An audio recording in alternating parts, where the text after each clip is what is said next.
Hi, so my name is Layla Bautista. I have gone to this school I've been here since kindergarten, all the way up to grade 12. And so through many years, I participated in band, choir, drama, volleyball, and track and field. When my grandfather left, me and my brothers took over his shop. And so we would make a bunch of these little wooden toys and little welding sculptures and such. We made some knives, we made guns, we made a dragon. So all the dangerous stuff, which was pretty fun.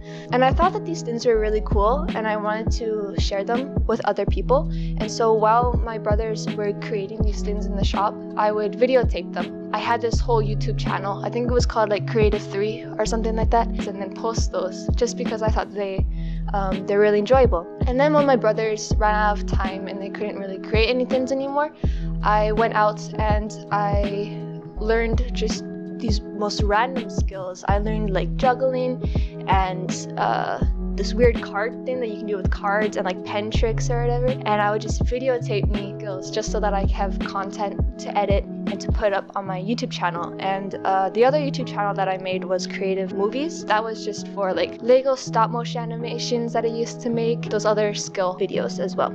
Because I really enjoyed editing and that stuff, one of the skills that I learned was actually to draw. I found out that I actually really like that skill a lot, traditional art, and I got into digital art and digital animation. Yeah, that's how I got into editing and also art, I guess.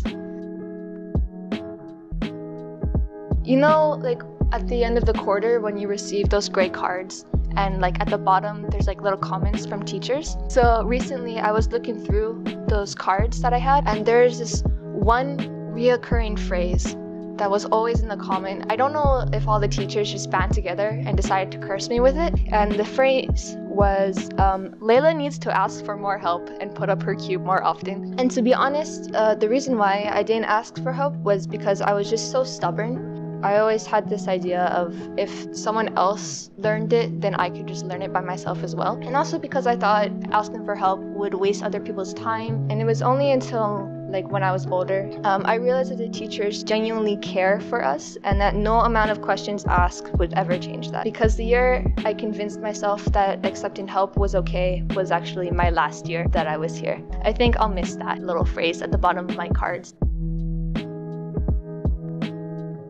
Actually, this time last year, when the lockdown hit and school was closed, we all had to go back home and they gave us all of our paces and stuff, that's when it really hit me. I could physically count how many paces I had left. I just thought to myself, the goals that I want to achieve in life, they require more time to practice with, and with school in the way, I won't be able to get to the level that I want when I do graduate. And so I thought to myself, if I finish somewhat early, then I'll have more time to do the things that I want to do. Maybe I'll get to the goals that I want to in life. I sat down, I forced myself to do at least 20 pages every single day in every single subject, and I took it home. I skipped breaks, I skipped lunch, don't do that, but I skipped lunch, and I tried to work and work and work. Yeah, I also changed my mindset as well, because so many people, they always come to school and they're like, oh, this is gonna take all day, and this is such a stressful place to be. And so I changed my mindset to when I go to school, it's just like running an errand. I just have to get this test done and then that's it. And focusing that if I get this done the way that I want it to, then everything will be okay. Early third quarter hit, I finished my very last pace and my plan worked out, and now I'm actually doing a lot of busyness and that I wanted to do. That's how I got through high school, by sitting down and just doing it all in one night. So yeah, that's me, I guess. That's it. I don't know.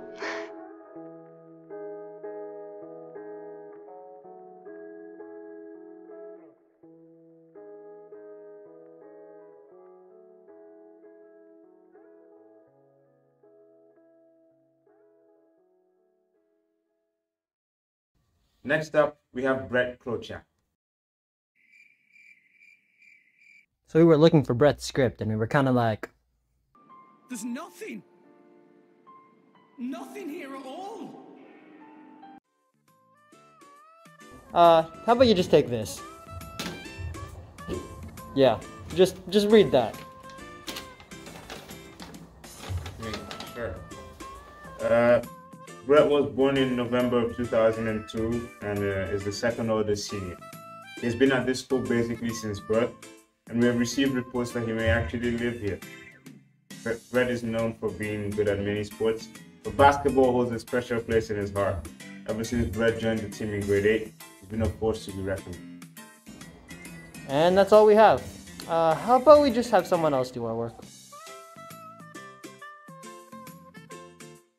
Hello guys, what can you tell us about Brett Krochak? Basketball. Okay. Is he good at basketball? Sure. Sure. Better though. Okay. Brett. Oh, Brett. The first, well, not the first thing. One of the things I remember about Brett on the basketball court is how he always had his glasses and they'd always get smacked into his face really hard and he'd be bleeding all the time. And it was a real pain in the butt to have to deal with every single game. He did make up for it by hitting that tremendous overtime shot to help us win the city final. So I forgive him for it, but it wasn't, the glasses were really, really annoying. Oh, you see, He's really fun to tease. middle name is Nicholas. Brett is such a great player at poker. He's not decent at ping pong. He loses at hockey every time. He sucks at crossbow. Because of his birthday, there was a bit of confusion as to whether he would be put in our class or with the class that graduated last year. They actually put him in junior high 1 year earlier than the rest of us. Nevertheless, I am sure that all the grade 12s are very thankful to have Brett as part of our graduating class. For our third person, we have Kio-isen.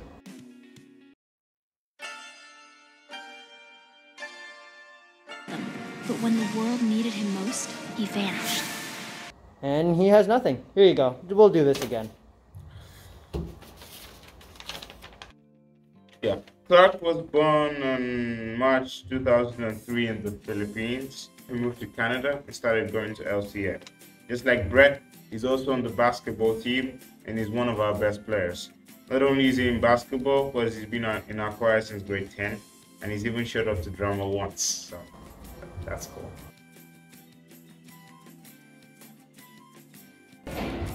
Say something cool about Clark. Clark is really good at basketball and he's really fun. Say something really bad. Clark is not funny at all. Can you tell us a story about Clark? One time he liked so much chocolate, but then my cousin told him and Very nice. Clark is one of the hardest working guys I've ever seen. Except when his calves cramp and he's laying on the floor, cringing in pain. And I'll never forget Clark rubbing baby powder over your calves before some big games. It's never something I ever want to do again. Thanks, Clark. And there you have it. That was Clark Kio-isen. Hi guys, my name is Carla Cabreros. I'm one of the oldest girls in grade 12, but I'm the shortest one there. I've been attending LCA since grade 5, and because of that, I have a lot of really good friendships. Some things to know about me is that I love Jesus, I love my family, I love chocolate milkshakes, and I really, really, really like anime. I also love hugs, I love walks along the river, and I am really interested in music. And you're probably curious about my plans after high school, but the future is blurrier than my eyesight. However, I do want to respect my parents and honor them by providing for them and take them to travel around the world, see lots of different places. Anyway, shout out to all your moms for making you